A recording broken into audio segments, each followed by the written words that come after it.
Okay, so I'm back. It's day 2. You will notice I am wearing the same shirt that I was wearing yesterday. But hopefully you'll also notice that hopefully when I'm speaking this time it's a little clearer. Today the nurse came to my house and she taught me how to hook up my IV and taught me how to do it myself. So I'll show you my new toy that I have. Not toy, it's actually the best thing in the world. I feel so much better than I have in years, having water going to my kidneys, fluids going to my kidneys and going to my brain. So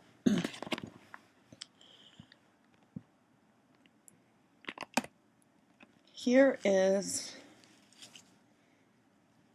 my line that I showed the last time. Still getting used to the mirror direction opposite.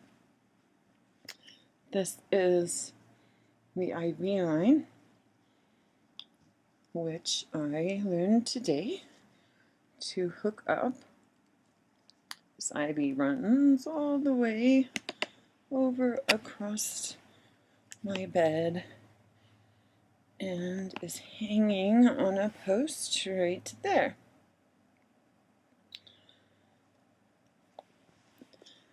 And the lady nurse who came and showed me how to do it made me want to go crazy. It was a little overwhelming and a lot to learn. There's a lot of steps. I didn't think about recording it this time, but I think that next time I'll go through the steps that I go through to change my IV, and I will show you how that's done.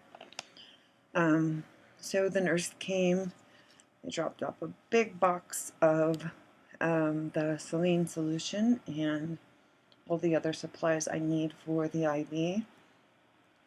It's really funny. If you watched the last video that I made, a lot of what I was talking about is how much pain I'm in from them not giving me pain medication because of the new rules they say that they're going by because I don't have cancer.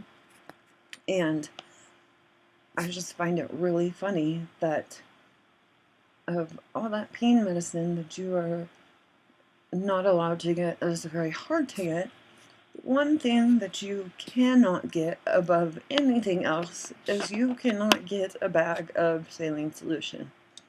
There is no way to buy it at Walgreens, over the counter, anywhere. It has to be ordered and given from the pharmaceutical company by the government to your doctor.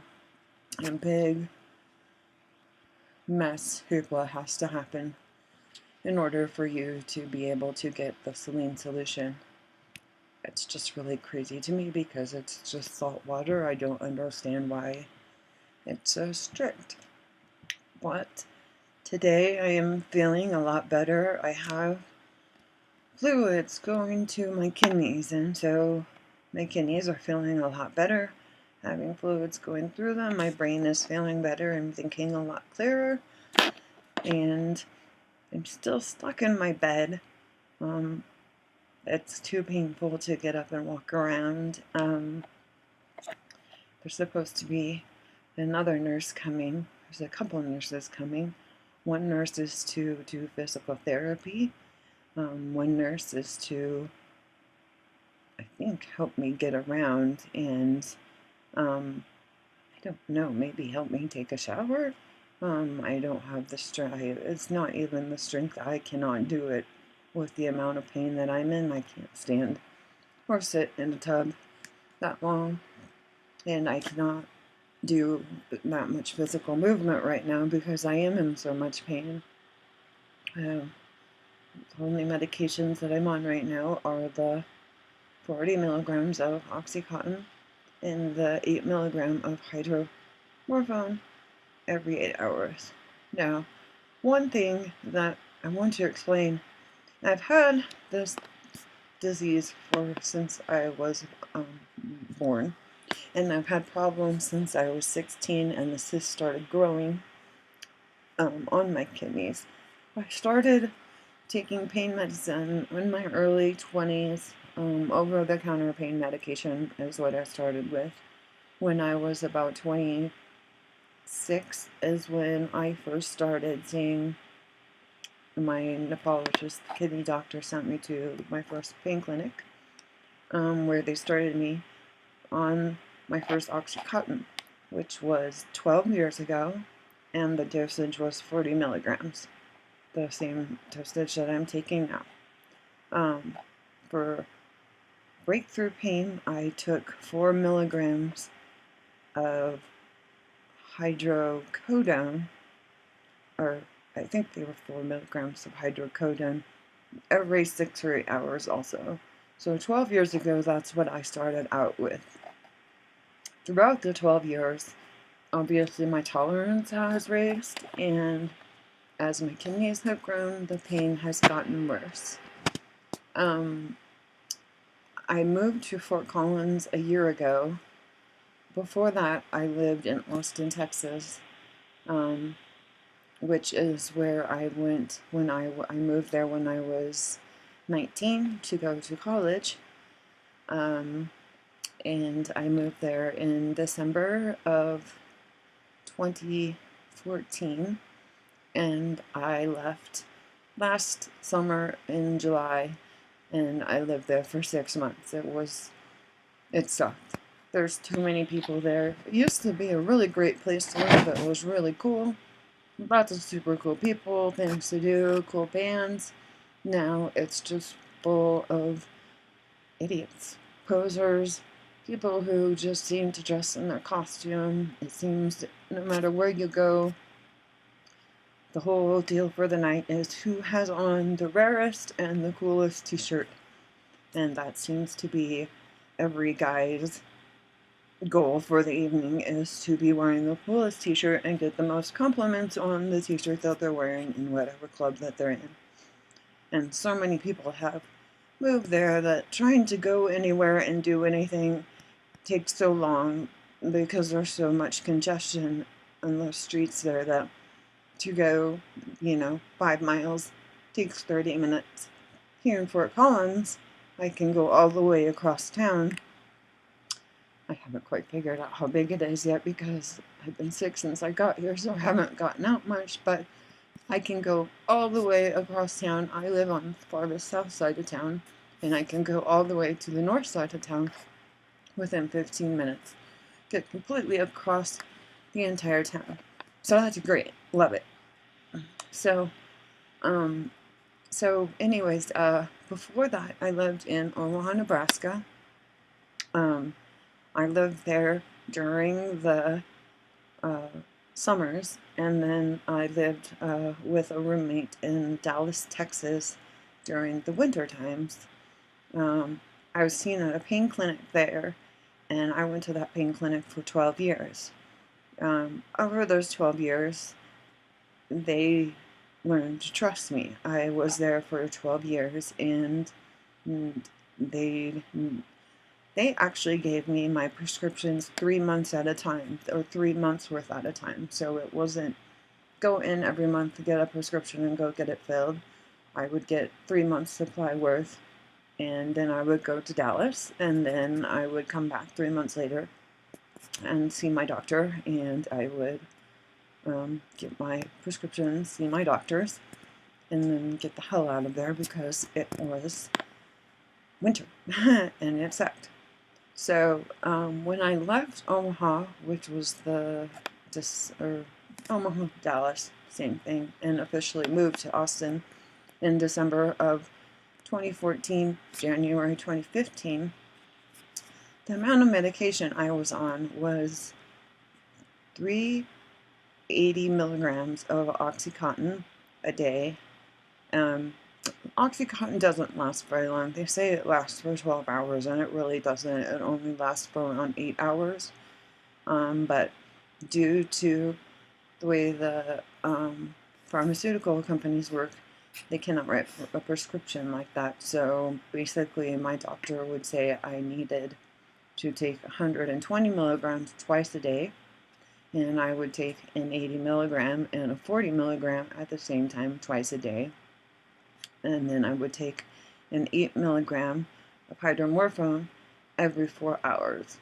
So you can see that from that time of a year and a half to the time where I am now, I have been completely taken off of basically everything, and I'm kind of back to where I started 12 years ago. And that is the reason that I am in so much pain. The nurse that came today was freaked out, but she was kind of overwhelming me. It was a lot to learn about putting the IV in and all the different steps. In the middle of it, I told her I was getting a little overwhelmed and I needed to take a Xanax, and she freaked out on me. She said that I needed to pay attention, and she basically thought that I was going to take a Xanax, which I have taken for the past 12 years, and I was going to fall asleep on the bed while she was trying to teach me this thing. And this is how crazy these people are. They don't understand any of this medication. It's all just about the fear that's being put into them by everyone. You pick up a newspaper, and every newspaper has some article about someone ODing on pain medicine. There's some article in there that has something to do with opiates, pain medication, a problem, stopping it, how the whole world is falling apart because everyone's addicted to opiates and we have to stop it. And that's why I'm making this journal, because that's what they're trying to do to me. And it's not killing me. I feel so much better having, this IV fluid going to my kidneys has made me feel better than I have felt in 2 or 3 years.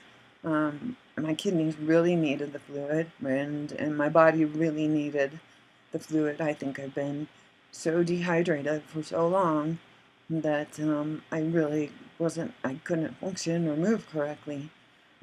So that's why I'm really weak. That's why you might see me doing this from my bed for a little while. Hopefully, at some point, you will see the rest of my house, and I can show you around and be able to show you what I can do, and maybe become the person that I used to be and be a human being and live like a human being. But that also depends on the pain medication and having my pain under control, because right now I'm shaking a little because I am in so much pain. I did take my 40 milligrams of Oxycontin about 10 minutes ago, which was right before I started making this recording. So throughout the recording, you might see me calming down a little bit as the pain medication starts to work, hopefully, and they'll start to feel a little bit better. I still look scary. I haven't been able to wash my hair or take a shower. I was told that someone's going to come over and bring me something to sit on in the shower. Luckily, I do have a shower wand, so I can sit there and just sit under the shower. I have a shower wand, and then I also have a regular large shower head, so I could just sit on the bench under the shower. However, how I'm going to wash my hair and put shampoo in and rinse it out, I have no idea how I'm going to accomplish that. I don't know how many days it's going to take for someone to get here to bring me all of these things to help me. Today is Friday. I guess I should try to help, if you're just watching, how this progresses in the short term of what's happening. Thursday was the day that, the first day that I did not go to the emergency room, since last Friday when I died, basically. And so there was no emergency room visit yesterday. I really thought I was going, no, I did go to the emergency room. yesterday. Today I did not, because she came in time and she got me. Yesterday I went and I got my pick put in and I got IV fluids at the hospital. So I didn't have to go into the emergency room, however, because my doctor had set that up. However, another problem is that speaking to my doctor's nurse today, they have set up doctor's appointments that they want me to go to in the next week. I'm not really quite sure how I'm going to make it there because I can't drive. And they said there was some sort of community service that will drive me to my doctor's appointments. And I think that's one of the ladies that I just haven't heard from yet. This is sort of very scary and new and weird to me. I'm very used to being independent. I have never been married. I made a choice not to have kids ever. And not only, well, because of my kidney disease, it being hereditary, I didn't want to, because I've had so many problems my whole life, I didn't want to pass it on to another child and think about them going through the same things that I've gone through since I was younger, basically 22. I just can't imagine doing that to someone else where they wouldn't be able to enjoy those years and enjoy their life in case the same thing happened again. And also on the other side, I could not take care of a child in the condition that I'm in. There's just no way that I could do that. And the last one would be you need a partner to have a child, and I have never met anyone that I trust would be around for 18 years to help take care of a child. I've been in relationships, but, I'm in a relationship to have a friend and have fun, and most of the people, well, I haven't been in that many relationships, so, although they have been long-term, the longest one, which was about 5 years ago, was over 10 years, and that relationship, he was my best friend, and we had the best time, and we did so many things, and it was so fun, but it kind of turned into me being his mom, and as I got sicker, it also turned into him not going out and doing things in his life because he just kind of stayed by me as I was stuck laying in the bed, and he would just hang out with me next to me and play video games and watch TV, but he didn't go to work and he didn't go out and skate and do the things with his friends that he used to do when I first met him and the things that made me interested in him. So that's why that didn't work out, really, was because of my sickness, and I really didn't want to see his life end up doing and being nothing because of me, because he would be sitting right next to me here in my bed. Which way to go? Here is where he would normally be watching television and hanging out with me. So that's the hard part. And I can't really be in a relationship with anyone because I can't go do anything. So to be in a relationship with me means you're gonna come hang out in my bed and we're gonna watch movies and we can play video games and laugh and smoke weed and lots of fun things can happen just hanging out in bed, but it's not something that every man, very few men are interested in doing, especially when I look like this. I can't wait to show you what I look like when I look like a human being and my hair is done and my makeup is on and I look like what the fancy girls look like when they're all done up. I don't think I look that scary, so, that's not so bad to hang out with a good-looking girl that's fun and funny, and you can have a lot of fun doing that. So, today I have been up for, today is Friday. Wow, this week has gone by fast and slow. So I went by, the ambulance took me last Friday to the hospital, and I have basically been up for a week without sleeping. Um, when I was at the hospital emergency room 2 days ago, I told the doctor that I couldn't sleep, and he gave me a prescription, which I will tell you what it is here. Usually I take trazodone, but that stopped working for me. So I can tell what, here, I will show you this too. These are all of my prescriptions. And basically, I have to sit 1 second, sorry. Oh, oh, oh, it's very painful to move. Excuse me. Oh, okay. So, these are my pills. Obviously, it's a disaster in there. And I've gotten to the point where basically I can tell what's in them just by shaking them. So I'm going to look, oh, found it right on top. So this is the prescription that the doctor gave me from the emergency room when I told him that I couldn't sleep. It is called, I'm so bad at pronouncing, I'm on all these prescriptions and I still don't know how to pronounce their names. The generic of this is called, well, actually, I can't say the generic one. Hydroxyzine.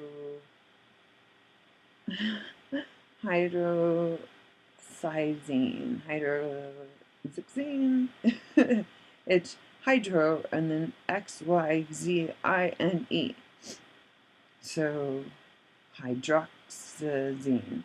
Hydroxyzine is what I believe this pill is called. And it's generic for Atarax.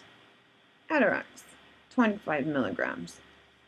When they gave me this prescription, when I said I couldn't sleep, they said, take one, and if you fall asleep, great. If you don't, take another one. If you fall asleep, if you take one and fall asleep and you wake up an hour later, take another one. And, they were saying that would, I'm sorry, I'm so embarrassed by the way I look, but I can't really fix that right now when I'm stuck in a bed. I wish this was like Orange County, where they have like beauty posses that come in, and I don't even think they get off their ass, and everyone just does everything for them, and bing bang boom, there's something out of a Disney movie with their little gowns and their crazy dyed hair, bleached hair, not dyed, bleached. So I did this, and this is where you come into the fact of doctors saying that you're overdosing. They told me to do that. When I woke up, take another one and go back to sleep. And if I woke up again, they said, just take another one so that you can get enough sleep. I was given 20 pills. This was 2 days ago. I have not slept.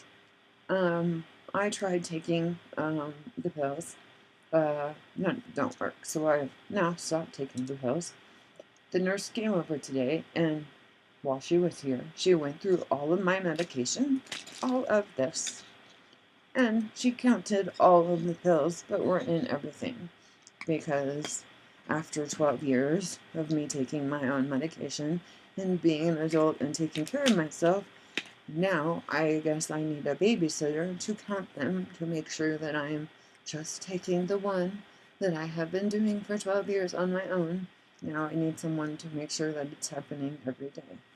So anyways, back to this piece of crap. It didn't work. She opened it up. She saw that there were 7 pills left, and she freaked out.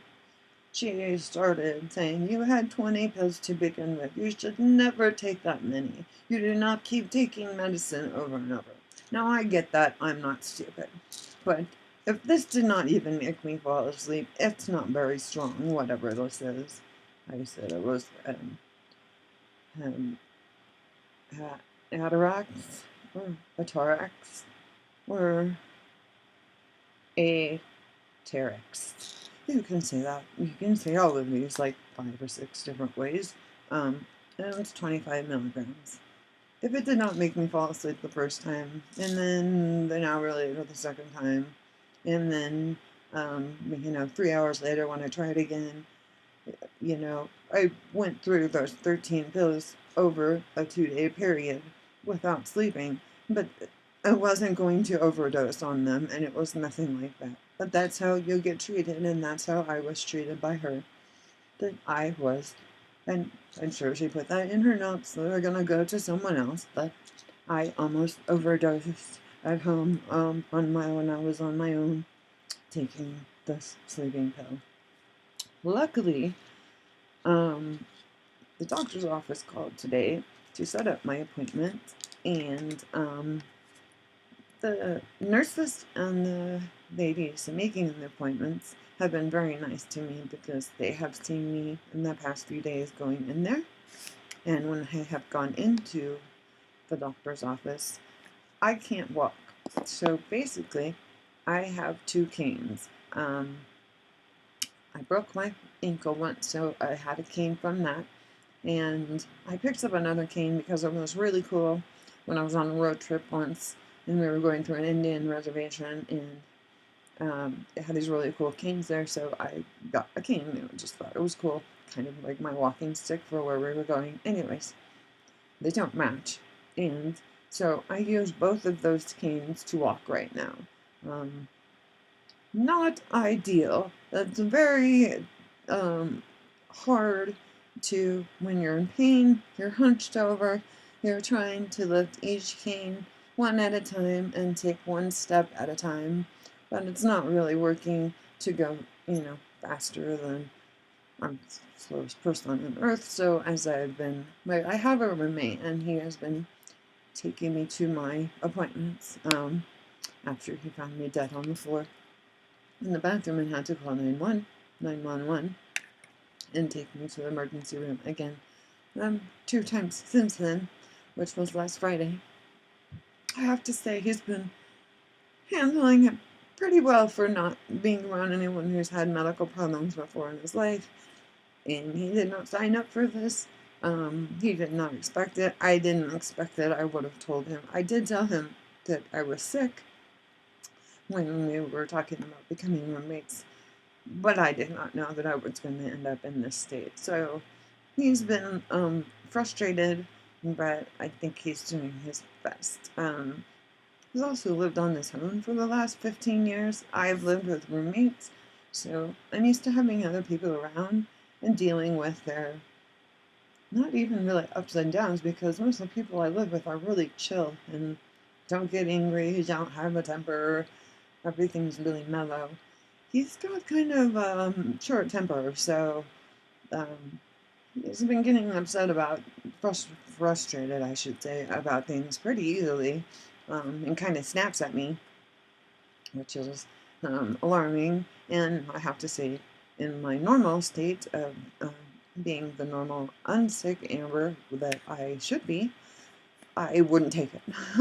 I would have told him to get the fuck out a while ago. But for right now, he has been helping me, and he is my friend, and he cares, and I need to have someone here because a week ago, if someone wasn't here, I would have been dead, and this video would not be being made. I would not be talking to myself on a computer, but I'm not talking to my dog right now, sleeping.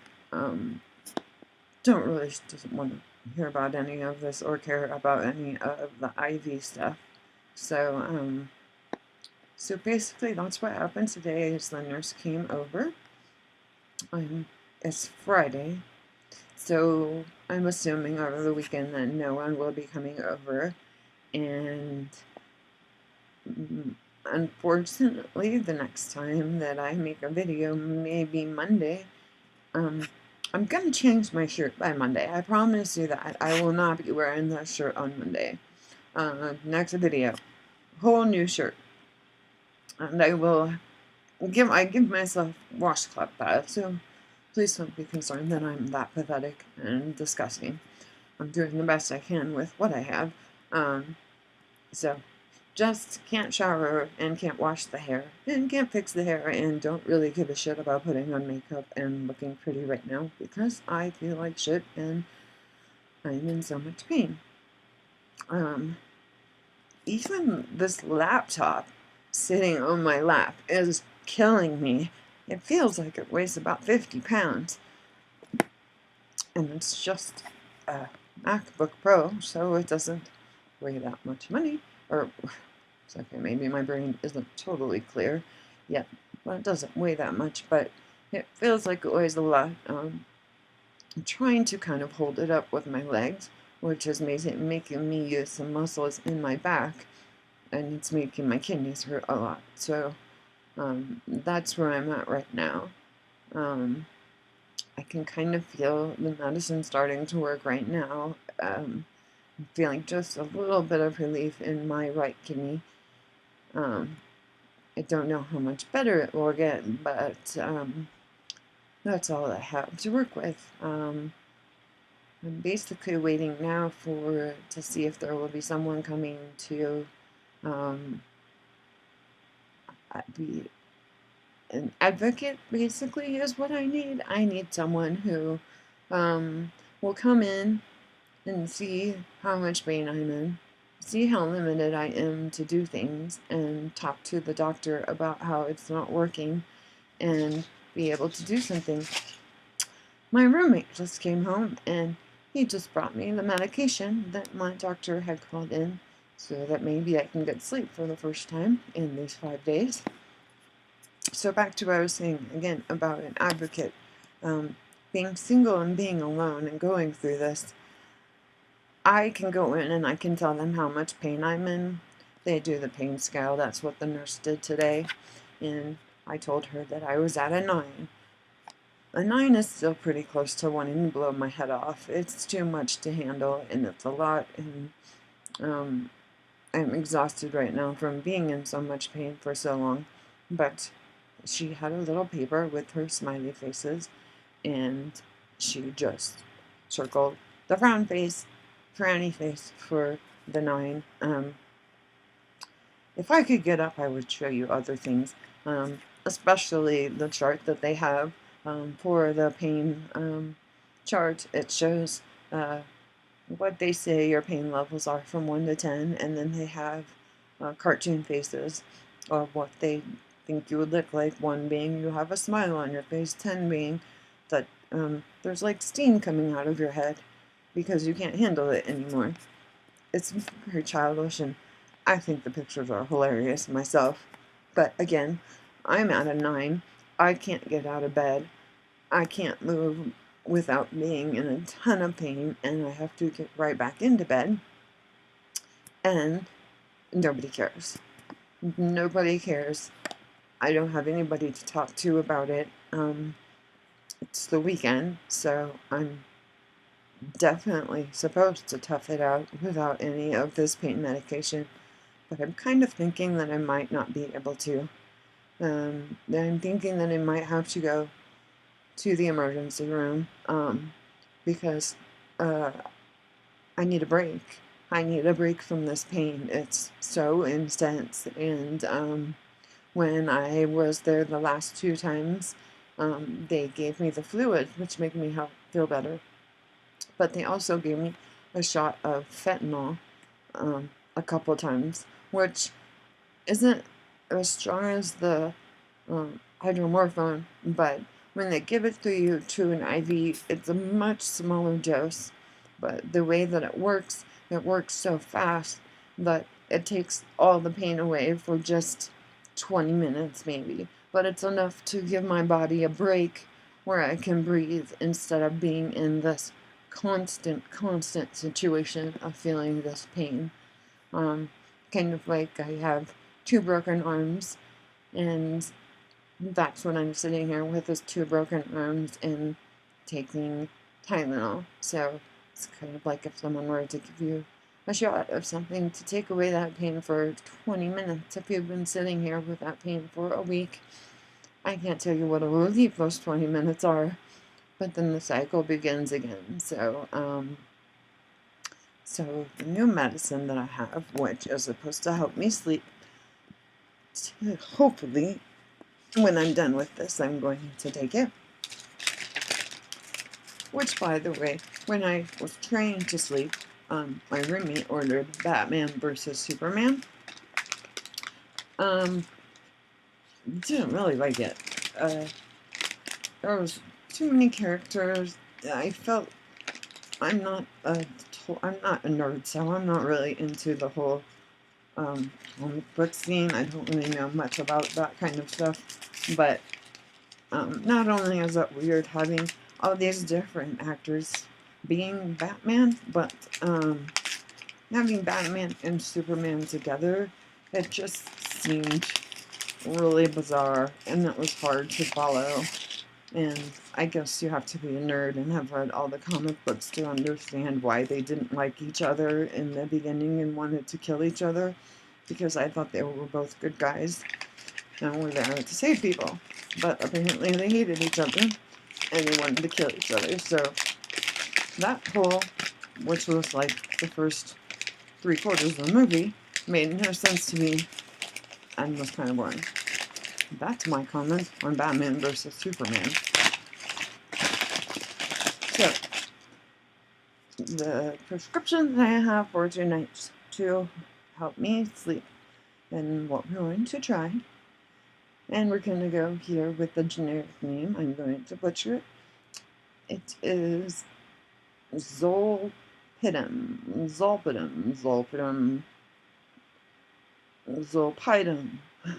5 milligrams. It's Zolpidem, 5 milligrams. Generic for Ambien.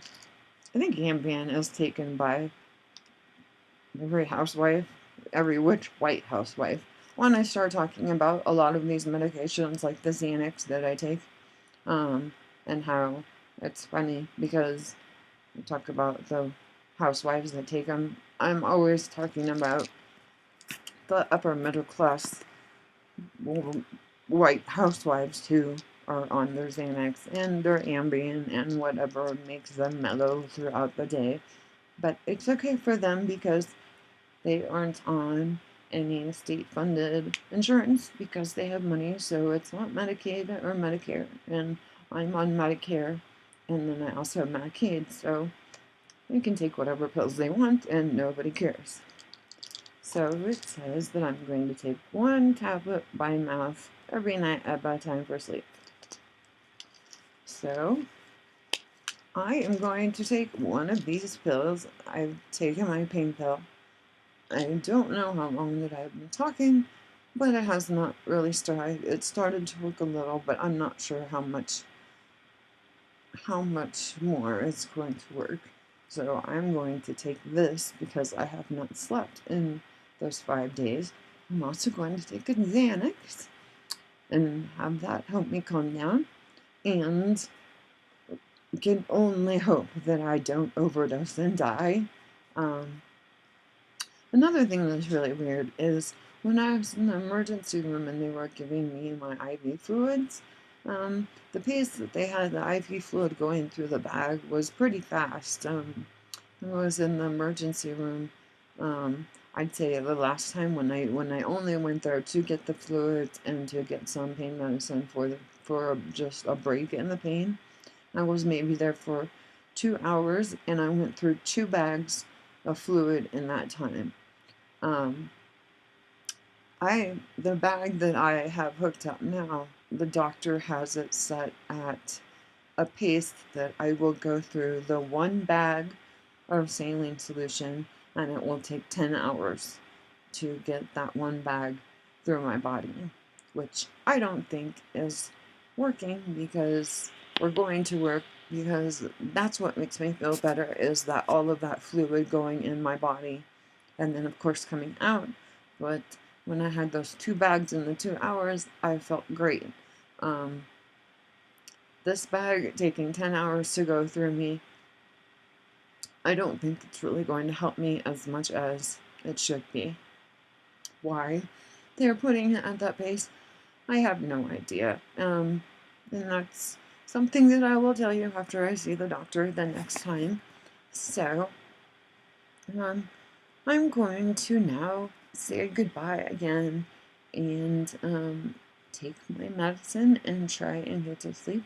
I just wanted to explain what had happened today. We're making progress. I'm still alive and I'm still fighting.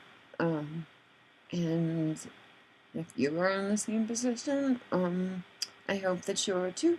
And I will see you next time. And remember, next time I will be wearing a different t-shirt. And hopefully it'll be a really cool t-shirt. So maybe I'll get extra points with anybody who watches. Also, this thing around my neck, if anyone was wondering what it is, because it does look weird. When I sleep, this is what I wear. This is my sleep mask. Because I cannot sleep when there is sun. I used to work in bars and with bands, and so I'm a night person, so as soon as the sun comes back up, I am up for the day. And since I've been in pain and haven't been able to sleep at night, that's part of the perpetual problem that I've been having is I've been in pain, haven't been able to sleep, the sun came up, I'm in pain, and I haven't been able to sleep during the day. So I just lay here, and as you can notice, as the computer is shaking, I am shaking because I'm in pain and I'm trying to just control it without crumbling in a ball. But I'm trying my best. And if I was to rate my pain scale on the pain scale that they use, I would say that I am at an 8.5 right now. They ask you what you're tolerable, what you could live with on the pain scale. At this point, I could live with a 5. I'm nowhere close to a 5. I don't know how long it's going to be if I will get to a 5. The last time that I was at a 5 was when I was in the hospital and they gave me that fentanyl that lasted the 20 minutes in the emergency room. So, yeah, right now dealing with an 8.5.